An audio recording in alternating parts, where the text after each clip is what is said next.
Nos acompaña hoy Angeli Sanabria, representante adjunta del Programa de las Naciones Unidas para la Infancia, ahora que acaban de realizar una campaña hermosa por los derechos de la niñez y la tenemos aquí, que vamos a conversar sobre esto. Bienvenida, Angeli. Muchas gracias por la invitación. Un gusto realmente estar con ustedes y con su audiencia. Esta persona es niña y adulta a la vez. El corazón de niño nunca lo ha abandonado y comprende perfectamente qué pasa por la cabeza de esos niños, esas ansiedades y cuando necesitan que se les respeten sus derechos. Ya ella tiene 30 años trabajando por los derechos de la niñez y 20 años en UNICEF, ¿no? Así es. Entonces, cuéntanos un poco cómo ha sido esta experiencia de trabajar con niños siendo adulto.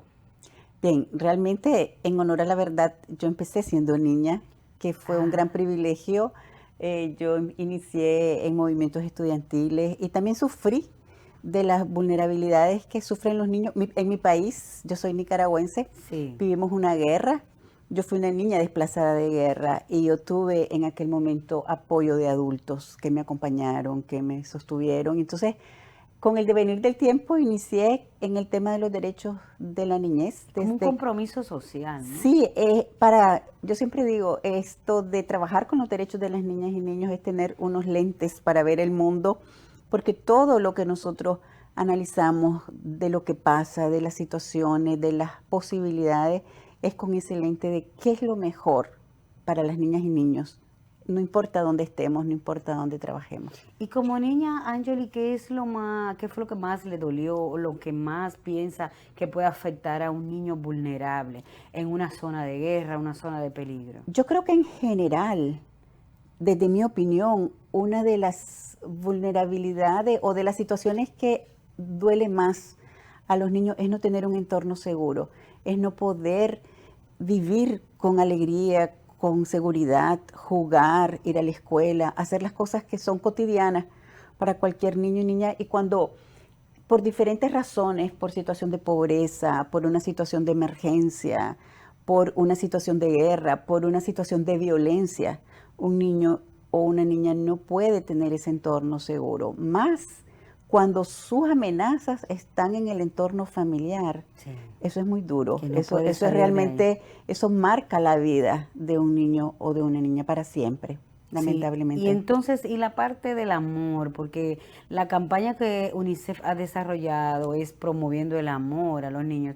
Ese amor es para evitar que se sienta inseguro, o para acompañarlo cuando una situación es inminente y no se puede evitar, porque a veces el padre y la madre tienen que trabajar y dejan el niño en la escuela, está en riesgo, dejan el niño en la calle, está en riesgo, el niño va a un cumpleaños, está en riesgo del bullying, esa serie de cosas, y está en riesgo si el país está en una situación difícil.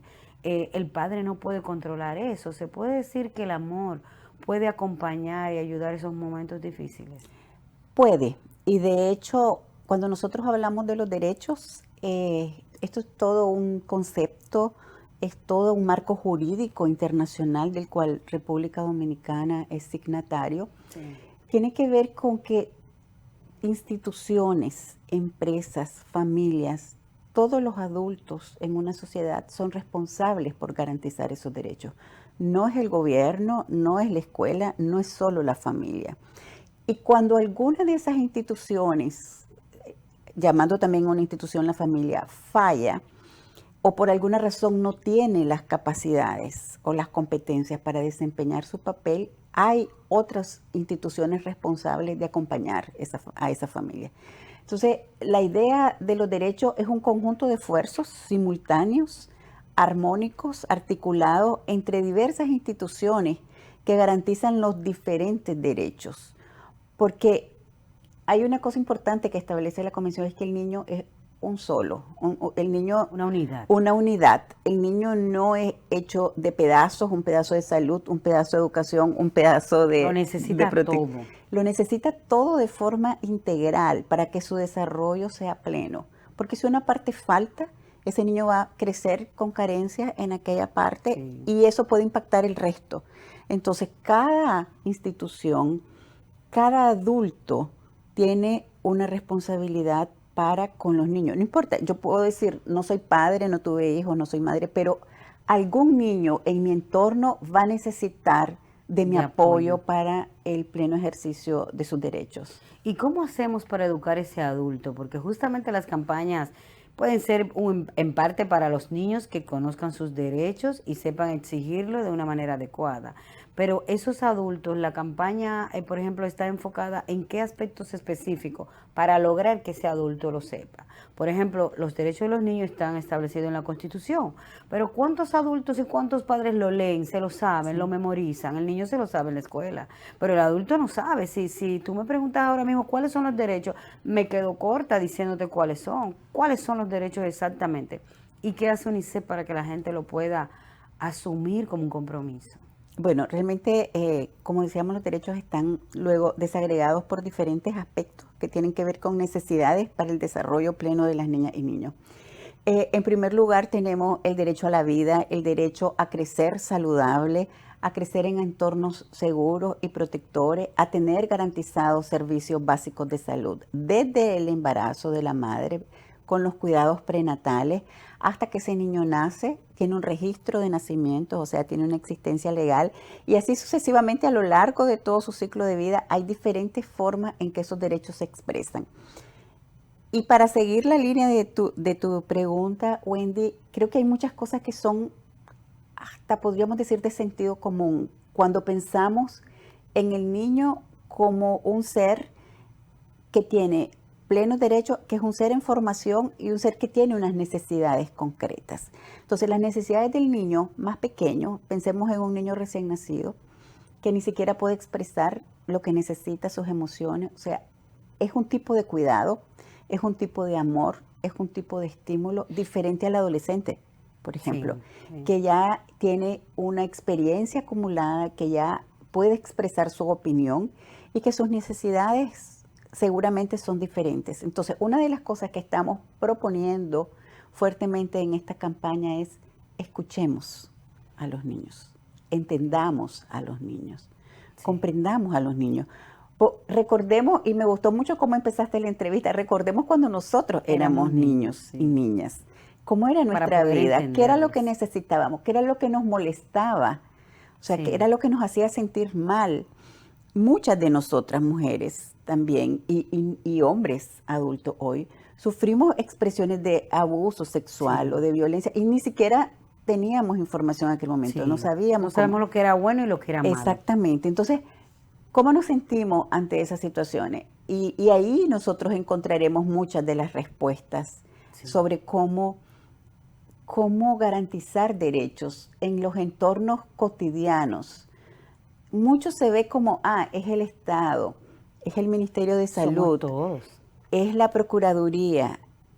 Y los derechos empiezan desde el entorno más cercano al niño y a la niña. Y lamentablemente, en este momento sabemos que para muchos niños y niñas que viven en República Dominicana, ese es el entorno más peligroso. Sí, así es. Hay un aspecto, Angeline, en este punto de los derechos. Mira, cuando estuvimos en la escuela recordando lo que vimos, nos decían básicamente que todas las personas, ¿verdad? Niños y adultos tenían derecho a una casa, a ropa y comida, como algo Ujú. fundamental, ¿verdad? Dónde vivir, qué comer y dónde vestir. Entonces, pero después llegan la educación que usted mencionó, la salud. Ahora se está agregando el amor que se está La promocionando protección. en las campañas, el amor, la protección a los niños, no tocarlos, ¿verdad? No pensar el adulto que puede tocar al niño en su cuerpo, y la protección psicológica también, o sea, que el padre o la madre o los vecinos, los amigos no estén denominándolo despectivamente a los niños para no hacerle un daño físico ni tampoco psiquiátrico, porque a veces se le golpea de una manera que le puede afectar el lóbulo frontal del cerebro, donde el muchachito queda medio trastornado. Entonces, agregándole todos estos derechos ahí, tenemos el gran problema, y es cómo hacer que el adulto respete los derechos del niño y que el niño tenga la voz de decir, respeta mis derechos, sin que el padre se sienta irrespetado. Sí, esa es una discusión que está en muchos lugares y se coloca como una dicotomía, ¿no? O sea, entre derechos de adultos y derechos de los De niños. No niños. están en contraposición. El niño aprende fundamentalmente a partir de lo que vive, a partir, toda la neurociencia ahora explica que se aprende con la emoción. Entonces, si nosotros damos amor, si nosotros damos cariño, si nosotros enseñamos respeto a partir de nuestra propia actitud respetuosa, o sea, no hay manera de que ese niño no No entienda, obedezca. no entienda esa lógica, porque el niño se forma a partir de nuestro ejemplo y a partir de toda esa convivencia en su entorno. Entonces, si nosotros tenemos un trato respetuoso, él va a aprender respeto. Sí. El problema muchas veces es que para los adultos es muy difícil desprendernos de la propia forma en que nosotros fuimos educados y la disciplina violenta a la que estuvimos expuestos porque era la práctica. Sí. En gran medida la ciencia avanzó. La ciencia ha demostrado cómo lo que decía Wendy, cómo el cerebro sufre y tiene daños permanentes Sí. cuando se está sometido a lo que se llama estrés tóxico. Sí. Entonces, ahora que sabemos eso, es inaceptable que sigamos actuando de la misma manera como que si no conociéramos esa realidad. Yo veo como que hay un trabajo, a pesar de que se ha hecho mucho, ya hay un trabajo inmenso por hacer con la parte de los adultos, porque ya con los niños se ha logrado bastante. Ya los niños no son ciegos, sordos y mudos, ya los niños conocen sus derechos y cuando si alguien los va a golpear, por lo menos la mayoría de los niños, ¿verdad? Aunque hay algunos que no. Si alguien los va a golpear, los va a violar, los va a abusar, los va a sacar de su casa, pueden decir, ¿y por qué me sacas de mi casa? Yo, esta es mi cama, este es mi ámbito, esta es mi ropa, ¿por qué me la quieres quitar? O sea, los niños ya más o menos están bien adelantados con esto. Entonces, la tarea ardua está en el adulto que aferrada, como usted dice, a eso de cómo lo criaron, por ejemplo, en la forma de educar a los niños. El adulto no se despega de esa idea, al menos en este país, República Dominicana, y en muchos latinos, no se despega de la idea de que hay que corregir, de que tiene que ejercer la autoridad sobre los niños y tiene que golpearlo para poder sacar a alguien de bien. No conciben que un muchacho pueda ser criado con palabras y con amor. Entiende arraigadamente que hay que golpearlo para que no sea delincuente, para que no salga a la calle, para que no sea adicto a las drogas, para que nunca pase por su mente el pensamiento de matar a alguien, para que nunca piense en suicidarse con golpes. Sí. ¿Cómo entonces esa tarea cómo la lograremos? Es una tarea ardua porque hay que reeducar, pero es posible. Y realmente si nosotros ahora pudiésemos hacer un estudio, por ejemplo, de niñas y niños que han sido criados con esas nuevas maneras de disciplina no violenta y otros niños que han sido criados con disciplina violenta, podríamos ver claramente los resultados que al final no es necesario y más bien es contraproducente en el mediano y largo plazo ese tipo de actitud. Yo quiero dar un dato porque me parece súper importante sobre eso que estábamos hablando, y es que nosotros hicimos una encuesta, la que llamamos la En Hogar Mix, que se hace cada 5 años, y hay un dato sobre eso exactamente, que es que el 9% de las personas que fueron entrevistadas reconocen que no es necesaria la violencia física, o sea, solo el 9% identifica eso, o sea, la gente sabe que no es necesaria la violencia física. Todo el mundo está convencido de que la violencia física, pero en la práctica, 64% de los padres utilizaban disciplina violenta. Sí. 64%, o sea, 6 de cada 10 padres lo hacía. Y lo más alarmante que nos dice esta encuesta es que es más utilizada en los niños de 3 a 4 años. O sea, la estamos utilizando en los niños más pequeños. Sí. Y eso, como decía, más grave todavía. En los últimos estudios tiene un impacto muy grande. Entonces, las personas entendemos a partir de las vivencias, a partir de hechos concretos y a partir de cambios de comportamiento. O sea, el cambio de comportamiento se da sobre la base de una, digamos, de un conjunto no solo de información, y eso es lo que nos dice la encuesta. Necesitamos también crear nuevas prácticas. Y entonces UNICEF en todo el mundo, y próximamente nosotros vamos a estar trabajando muy dedicadamente en esto, queremos proponer nuevas formas. Entonces, los que fuimos educados de esa manera, a veces las personas no conocen otras maneras de hacer lo mismo. Sí, claro, no tienen las herramientas. Exactamente. Y ahí nosotros queremos contribuir también a proponer herramientas, a proponer maneras. En lugar de Eso es fundamental. el grito, puedo hacer esta conversación. ¿Cómo puedo llevar esa conversación con mi hijo para escucharlo? Sí. ¿Cómo puedo aprender a escuchar y a entender lo que mi hijo me quiere decir? ¿Qué conductas debería observar como signos de alarma de que a mi hijo le está pasando algo? ¿Cómo responder a cada Y una cómo de ellas? responder. Entonces, eso es algo que tenemos que aprender. Y bueno, eso es hablando de las generaciones que ya tenemos responsabilidades con niñas y niños concretos, sean estos hijos, sean estos sobrinos, estudiantes, lo que sea. Pero también tenemos que tomar en cuenta que las nuevas generaciones, si nosotros estamos educándolas con respeto, con amor, con seguridad, con protección, ellos serán padres y madres en algún momento y ellos tendrán una actitud totalmente diferente. Ahí iríamos cambiando el mundo, y ahí vamos ¿no? cambiando el mundo realmente. Sí. Pero no tenemos que esperar esa nueva generación. Nosotros podemos cambiar el mundo ya Desde con ahora. esas actitudes concretas. Escuchemos a los niños. Intentemos entender lo que ellos nos quieren decir. Analicemos sus necesidades. Veámoslos como personas en formación que tienen un nivel de madurez diferente al de nosotros para procesar sus emociones, Sí. para expresarse, para expresar su opinión.